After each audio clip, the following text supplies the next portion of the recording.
All right, well, a few weeks ago on Mother's Day, we started a 6-week series from Mother's Day to Father's Day talking about people. We titled it, Me Too. Everybody needs somebody. And over these 6 weeks, we want to talk about the relationships that God puts us in our families, in our workplace, with friends, with neighbors, with coworkers. And each of those dynamics are different for all of us. Today, I want to talk about becoming a person who fills up the lives of others. I have this key idea on the screen that maybe will help you understand where we're heading this morning. Even the most brief interactions affect our relationships and our spiritual health. With every word you speak and everything you do, you either build other people up or you break them down. But with the Spirit of God in you, we can become people who fill up and build up others with our words and with our actions.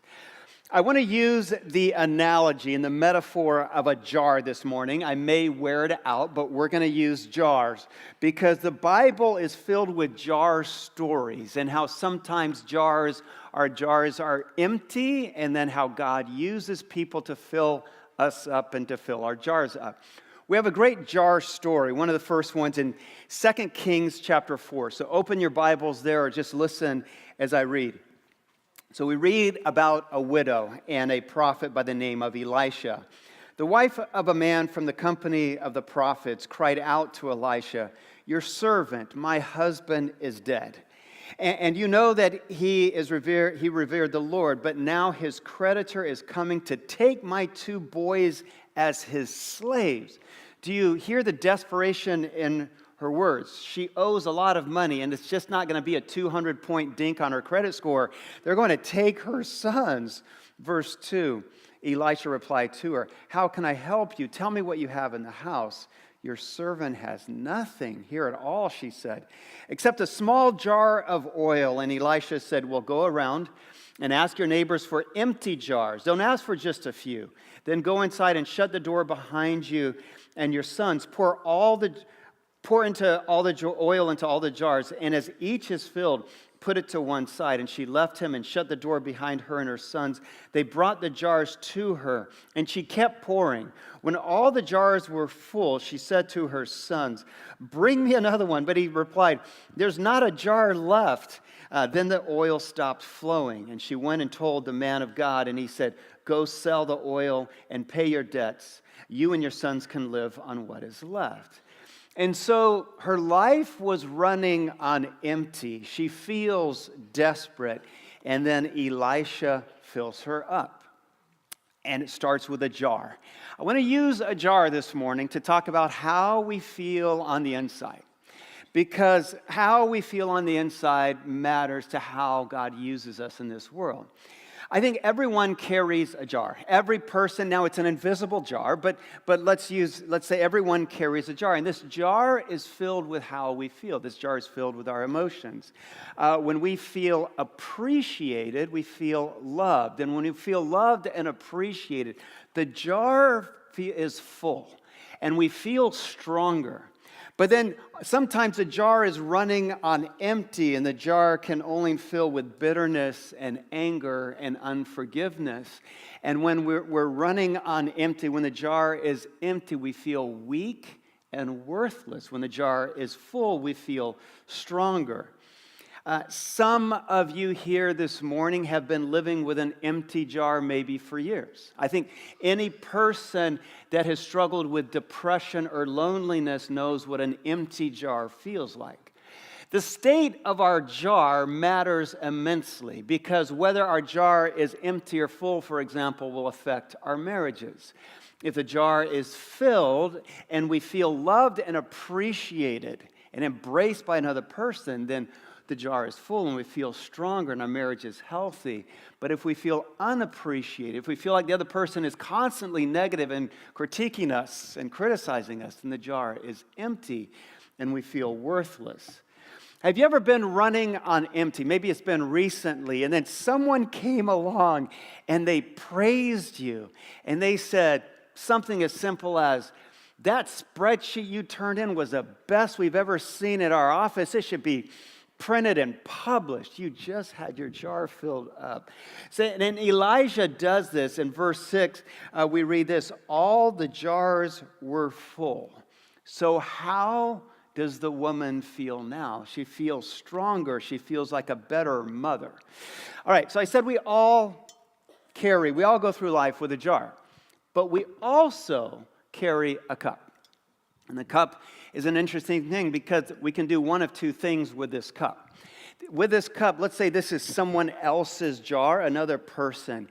And every interaction that we have with it, we can either fill their cup with our words and our actions, or we can drain their cup and we can steal from it and we can take from it.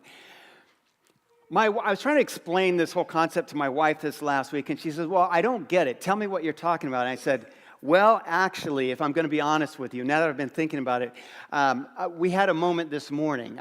And so I reminded her, I said, that morning, I said, I saw you mix up batter for crepes, and then you made some great smelling crepes, and then I saw you butter it and put cinnamon and sugar on it, and then you brought it to me with a hot cup of coffee. And then I took a bite, and the first thing I said was, it's undercooked. And I was so ashamed. I don't know what's wrong with us that we say things like that. So I just dipped from your jar. And I said, by the way, I'm sorry, but it's too late. It's 2 p.m. by now. But what if instead I had said, these crepes are melting in my mouth. By the way, she makes the best crepes on this side of France and all of the United States. And if I said, the crepes are amazing, then I just poured into her jar and filled her up. Do you see how the cup works? So with every interaction, you break someone down or you build them up. When you leave here today, don't forget that no conversation, no interaction with another person is ever neutral. With every word we speak, we either lift them up, or with every word we speak, we break them down. Even the briefest conversation. Some conversations you will remember for years. I know that because I can remember some conversations that happened over 30 years ago. I met a man, the greatest boxer ever to walk on planet Earth. Unfortunately, he died just yesterday morning, Muhammad Ali. But I had the privilege of meeting him when I was in 10th grade. It was a very brief meeting. What happened is Jimmy Carter had asked him to visit 5 African nations. And so he came to Liberia, and we were told that after he met our president, President Talbert, he would come to the U.S. Embassy, and if you were in high school or junior high, you could come meet him. And so we went to the embassy and we stood in a line in front of the ambassador's house, and there's like 100 of us there, and a few dirtbag parents also got in line. They shouldn't have, but they were there. And then Muhammad Ali showed up, and he started going down the line. And by the way, he's the 20th century, he was named the greatest athlete of the 20th century, greatest boxer to ever walk on planet Earth. And he's coming down, he's just shaking each kid's hand. But then when he got to me, and I don't know why, he stopped. And he stopped, and then he put his hands up, and he says, son, put up your dukes. So I was like, all right, let's go right now. And so I put him up, and I was thinking, I'm gonna fake him left, come around with a haymaker, and I'll tell my grandkids about this. And so I'm up, and I'm waiting for him to jab, and I knew he was kidding around. He wasn't going to land one. I wouldn't be alive. And then all of a sudden, he dropped his hands, and he got this perplexed look on his face, and he said, boy, you're too ugly to punch. I said, what? I mean, true story. And then he left. He left. That's how we left it. So now, maybe you think, Muhammad Ali just dipped from my jar. No, not the way I tell the story. The way I tell the story, I think he just poured into my jar, because when I tell my sons what happened, I said, I got like this, and he saw this kid from Africa. He's like, he got afraid. That was fear that made him move on. But do you see, with every conversation, every interaction, they matter. You either fill or you empty the jars of people around you. I think in this life, I'm going to break everybody in this room into 2 categories. I think there's 2 kinds of people. There's 2 kinds of interactions, 2 conversations. One, I'm going to call the first jar drainers. People that spend their days draining other people emotionally and being critical and negative and robbing them of joy and peace and constantly taking out of their jar. We read of those kinds of people several times, a number of times in the Bible. Turn in your Bibles a few pages back from where we were in Kings to Numbers chapter 13. We read about the nation of Israel. They're on the banks of the Jordan River. So Moses has freed them from slavery with God. They're in the desert. They're about to take the promised land.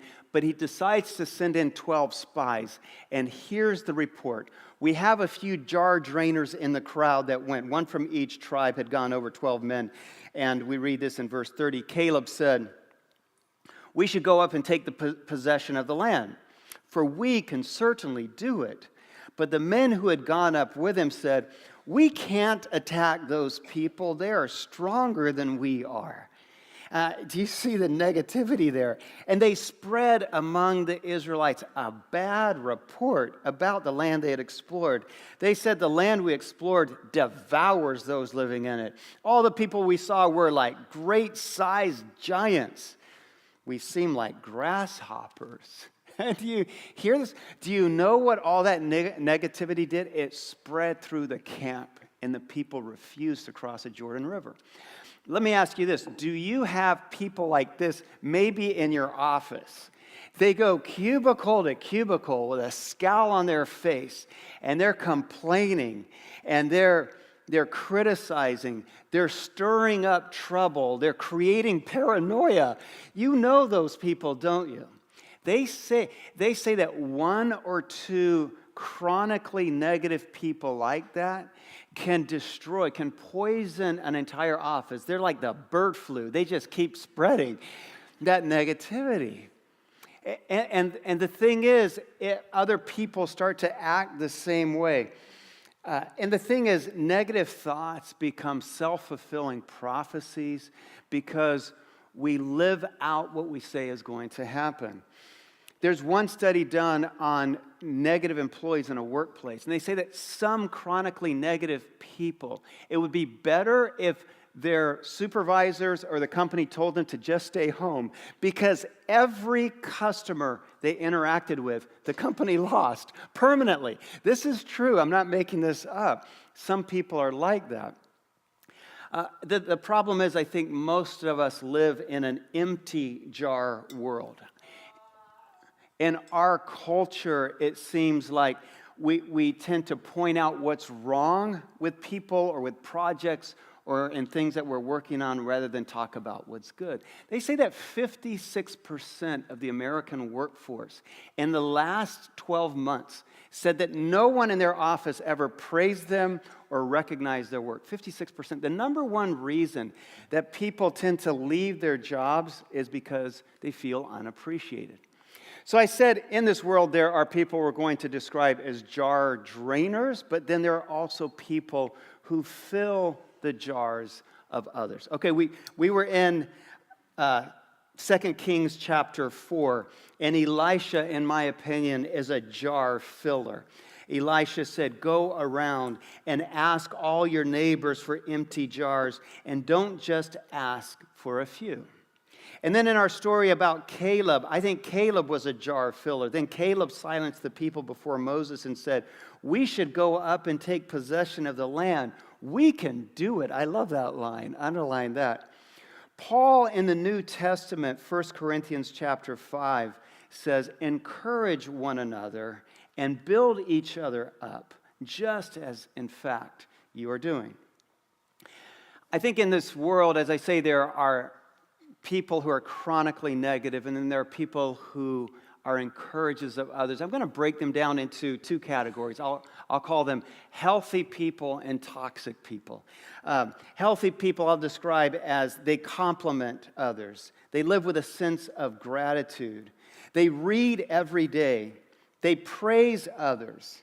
They live with joy. They embrace change, forgive easily, and they champion other people and the work that they do.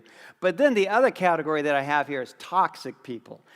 Toxic people are critical of others. They're always blaming someone, watch too much TV, especially South Park, just thought I'd add that, takes the credit, negative, fears change, holds a grudge, secretly hopes other people will fail. So here's my encouragement to you. If you are going to become a person who fills the lives of others and builds them up, can I say to you first, start to see the good in every person. Sometimes we only see the worst in others and not the best. But every person who God has made is treasured, as Andrew read earlier. We are jars of clay, like jars of clay with a treasure on the inside, and God has made us good and beautiful. Every person has great, beautiful qualities, but sometimes we only see the things that frustrate us. Start to see the best, and then start to say the best about others, maybe even behind their back. A lot of our high schoolers here at the Grove, whenever they have a free hour, they go to Dutch Bros. That's where they head. They go to Dutch Bros. And I've been to Dutch Bros a few times, and I've read about the culture at Dutch Bros. I wonder, why do the high schoolers of the Grove and my own sons love going there so much? Do you know what I've realized? It's because you can't order a coffee and leave without being encouraged. They teach their baristas. In fact, they don't call them baristas at Dutch Bros. They call them broistas. Do you see that? Because they work at Dutch Bros. But they tell their broistas to not disengage from the customer until the customer decides it's time to leave. So they'll ask you questions. How's your day going? What are you working on? By the way, I love your outfit. Where'd you get the shoes? The shoes go so great without outfit. Now, granted, they're all hopped up on caffeine and sugar, okay? They're just wound tight, but that's okay. J.D. Powers and Associates ranks Dutch Bros as having the #1 customer satisfaction in the nation. I have a few of their cup lids here. Their cup lids, they have these great sayings on their cup lids like, "You got this." That's one of them. But every cup lid has something different, like, get up early, stay up late, and change the world. Or, here's another one, make today an adventure. But that's how they start their day. And here's what one of the founders, his name is Travis Boersma, he says, "Our broistas rip and they rock." That's what he says. And it's all about the people. And it's true. What people are saying in the business world about Dutch Bros is they're not selling coffee. They say Dutch Bros is selling encouragement. How do you like that? What if we had the people of the Grove, a few thousand people, selling encouragement in the name of Jesus Christ, just building people up? We might change Chandler. We might change the world. Bible writers like Paul kept trying to tell us to live this way. I have Philippians 4:8 written down. In Philippians 4:8, Paul says, "Finally, brothers and sisters, whatever is true, whatever is noble, whatever is right, whatever is pure, whatever is lovely, whatever is admirable, if anything is excellent or praiseworthy, think about those things to lift people up around you with your words." So I shared 2 jar-filling principles with you. I have a third. I said first we all carry an invisible jar, right? And then we hold a cup that we can either empty or fill this jar with. But now there's a third jar-filling principle that I want to leave you with this morning, and it's this: that whatever you choose to do with this cup, and you have the choice to either fill someone's jar or you have the choice to empty it, right? Whatever you choose to do for another person will also fill or empty your own jar. Do you see what I'm saying? So if you choose to criticize and complain about another person, that doesn't fill your jar. It empties it. But if you choose to praise someone and announce to people what a great job they did on a project, when you're done with that, your jar is filled. You know, have you ever sat down maybe with someone you loved? It could be a husband or a wife, someone you cared about, and you just spent a half an hour complaining about them. How'd you feel at the end of that conversation? You felt lousy, even though you thought you had a point. But have you ever spent time praising someone, filling their jar? When you leave that conversation, you feel built up. And so Jesus said it like this. This is Luke chapter 6, verse 31. Do to others as you would have them do to you. Jesus has another jar, or has a jar filling moment. He had several, but he's with a woman. And you can turn in your Bibles to Matthew chapter 26. He's having lunch, and a woman approaches him with a jar in her hand. A woman came to Jesus with an alabaster jar of very expensive perfume, which she poured on his head as he was reclining at the table. So can you picture this? She has a jar full of something very expensive. Now she's pouring it out. But I want to say this to you. I'm not convinced that as she pours this onto Jesus, I don't think her jar is emptying. I think she also is filling up. But then we have a jar emptier at the table. His name is Judas. Judas, we read in another gospel, this is verse 8, says, why this waste? This perfume could have been sold at a high price and the money given to the poor. Judas was a chronic jar drainer. Let me ask you this. So hopefully as we've talked through this, you've been thinking, what happens when you start to fill the jars of other people? I'm going to say, first of all, when you become a person who starts to fill the lives of others, you motivate them. I think jar filling is a fantastic or a powerful leadership principle. They say that in a workplace, when a manager or a supervisor begins to praise and recognize good work, it becomes contagious. Good praise and recognition in our job settings, for example, they say will transform an entire office, an entire workplace.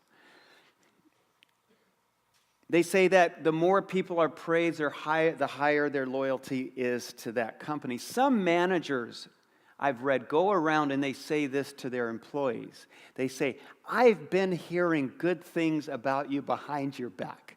And when you say that to people, they stay at companies longer, they perform better. I'll say this next. When you start jar filling, it's also a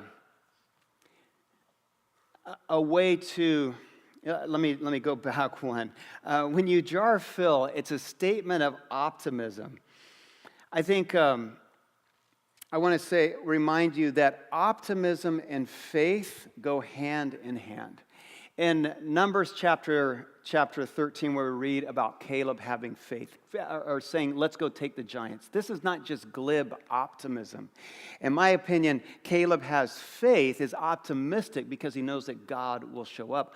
I think optimism is tightly connected to faith. I think the more faith you have, the more optimistically we can live. There are some people, even people in churches, that go through life chronically pessimistic. And then, in my opinion, they lack faith because optimism and faith go hand in hand.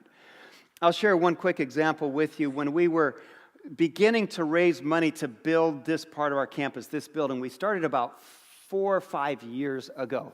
And we wanted to raise at least $1 million before we started construction, which was a lot of money. So we asked people to make a pledge, and it was a 3-year pledge, and we're hoping for at least $1 million to be pledged. When the day the pledges came in on that Sunday, we were getting the count. When they told us the count, do you know what was pledged that day? Almost $1.9 million. We couldn't believe it. I was celebrating. And so right away, I picked up the phone to call an individual who had been a part of the process. And by the way, these kinds of negative, pessimistic people, they don't stay here long. But this person, 5 years ago, was here. And as I'm sharing this, is that our fire alarm? What's happening? What's happening? All right. These are your phones that you didn't turn off, are they? I'm just going to encourage you. We love phones at the Grove. You're welcome to bring your phones, so don't want anyone to. I'm sure you're reading your Bible on it. Where were we? So I called someone to share what happened, and I said, hey, you won't believe what was pledged. You know, we're hoping for $1 million. Almost $1.9 million was pledged, and the person said back to me on the phone, they said, well, now let's see if they'll give it. What? Are you kidding me? It was a 3-year campaign. So for 3 years, we're going to go, so now let's see if the people of the Grove will give it. Do you know how much you actually gave? Over $2 million, by the way. Woo, we can cheer that. But that's why I say faith and optimism. We better check on the Amber Alert. Okay, we're gonna find out what's going on soon. When you become a person who fills the jars of others, you build them up, and I think it creates happier families. For any of you that are raising sons and daughters, your sons and daughters, they all have an invisible jar too. And when they feel loved and treasured at home, the jar is filled, and they do great in school and at home. When they feel unappreciated and unloved, they tend to misbehave, and their grades at school tend to go down. If you have sons and daughters, I think there's one of two ways to greet them when they come through the door in the afternoon, let's say after school. When they come in, you could either be a jar emptier and say things like, so, did you get the 3 strikes today? You know, 3 strikes and you're out. They have that at school now, and you get detention. You could say that. You could say, all right, I need you to go to your room, and you can't leave until you finish your homework. And you could say, and don't walk on the carpet, I just vacuumed. I don't know how they're going to get to their room, but you can say that. So that's one way. How do you think their jar is feeling? Or when they walk through the door, you could fill their jar, and you could say, how about a Pop-Tart? You know, everybody wants a Pop-Tart. Or you say, how was recess today? Did you play kickball? How'd that go? You know, you could say to them, do you want to have a playover? I'll call some of your friends. Now how is their jar? You know, your sons and daughters, or your husbands or your wives, are waiting for you to fill them up with your words of encouragement. Because sometimes if you don't, then who else will? Most of you know I have 4 sons, and I'm reaching back years ago. We had all 4 of them were playing at Snedeker Park in a soccer league, Santan. And on one Saturday, they all had games back to back. We were up there for like 6 hours in the blazing October sun. And finally got back home, and we're sitting in the living room. I'm trying to rehydrate, and 3 of the boys were sitting in there with me. And so I went through, because they had phenomenal, don't mean to brag, but they had phenomenal games that day. And I said, Spencer, you scored a goal with your left foot? Are you kidding me? I didn't know you could do that. And Byron, you had a hat trick? Are you serious? And then Christian, I told him, I said, that was the best game you've ever had. And then I was done. That was just the 3 in the room. What I didn't know was the littlest guy, the small guy, he was like 7, was around the corner playing with Matchbox cars in the hallway. And all I hear from around the corner is, Dad, how about me? That's what he says. How about me, Dad? And he's waiting for his dad. So I tell him how great he played too. But our sons and daughters, our husbands and wives are waiting for us to build them up. Jar filling is a great way to strengthen families. I also have, when you fill the jars of someone you love, it makes marriages stronger. They say that after the first year of marriage, for example, our jars start to run on empty, somewhere below a quarter of a tank. And I think as husbands and wives, we have the same choices we have with our kids when we meet, for example, at the end of a long day, our husband or our wife. We can break them down with our words like, you know, did you get a raise yet when they walked through the door? Or how in the world did you spend $17 at Jimmy John's for a sandwich? You know, I checked our online banking. You can say things like that. Or when they walk through the door, you can say, that outfit, wow, you should be a model in that, you know. You look fantastic. Or when they walk through the door, you can say, what was the most exciting thing you did today? You know, who'd you have lunch with? Because when a spouse encourages another spouse, it just motivates us. I know that because I fixed our washing machine once. The door wouldn't close. My wife's frustrated. And I looked, and the little plastic latch wasn't going in. The Phillips screws had come loose. So I just got a Phillips screwdriver and tightened them up, and then it worked. And she was like, are you kidding me? How'd you know how to fix that? You saved us like $150. If I called the Whirlpool man, we'd be out hundreds of dollars. So you're the smartest husband. I couldn't believe she was so impressed. And then she said this. She said, when you fix things like that, Palmer, I feel attracted to you. I was like, what? I didn't know this. I mean, everything in our house started getting fixed. You know, the light bulbs, I'm changing light bulbs. Hey, can I change the air filters? Everything's getting repaired. Because we thrive on the positive encouragement, the words of encouragement from people that we love.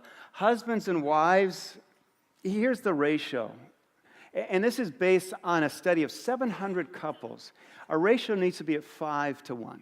5 praises, 5 compliments, 5 great things about them you say before you speak 1 word of criticism, say something negative. This study of couples, of 700 couples, they just recorded their interaction for 15 minutes after they came home. And the couples that lived at a 1-to-1 ratio, 1-to-1, 1 criticism for 1 positive feedback, it wasn't enough. Within 2 years, every one of them spiraled to divorce. The ratio has to be at 5-to-1. All right, we're out of time, so I'm going to end with some action steps, some practical things for you, some takeaways for you. The first one that I have is, this is a real simple one. Just stop jar draining. If there's someone in your life, I think as a follower of Jesus Christ, we have to live with more optimism. And if you've been a person that's chronically critical, and at work they call you, grumpy pants or something like that, then it's time to change. That's all I want to say there. The second thing is, I encourage you who have lived with your family, that have families, make home a jar-filling station. It's like plugging in a Nissan Leaf at night. When your family comes home, it needs to be a place where they are filled up. A third action step is to make jar filling a lifelong sustainable habit. You can rewire your brain. They say studies have been done in 21 days. You can go from being a negative person to a positive, optimistic person. And I'm just going to share some simple things. 1, pray and thank God for 3. You can do this in 2 minutes a day. It's 21 days. 3 things you're grateful for every day. 3 new things. Can't be the same things. Find 3 new things. The second thing is journal and write about something good and great that God did for you on that day, because when you journal about it, you relive it. And then a third thing is to serve others. Some managers, when they clean out their inbox on their email, they send out 1 random note of encouragement to someone in the office. Maybe start doing that. And then finally, a 4th action step is to ask for the Spirit of God to fill you, so that you can in turn fill the lives of others with His love and grace and goodness. This is how Paul says it in Galatians 5:22. The fruits of the Spirit. So when the Spirit of God is in you, He fills us with love, joy, peace, patience, kindness, goodness, faithfulness, gentleness, and self-control. You see, when you're filled with those things, then you can turn around and you can become a person of blessing, a person of kindness, a person of grace, a person of goodness, a person of encouragement. That can be you. That's who you're called to be when the Spirit of God has filled your life.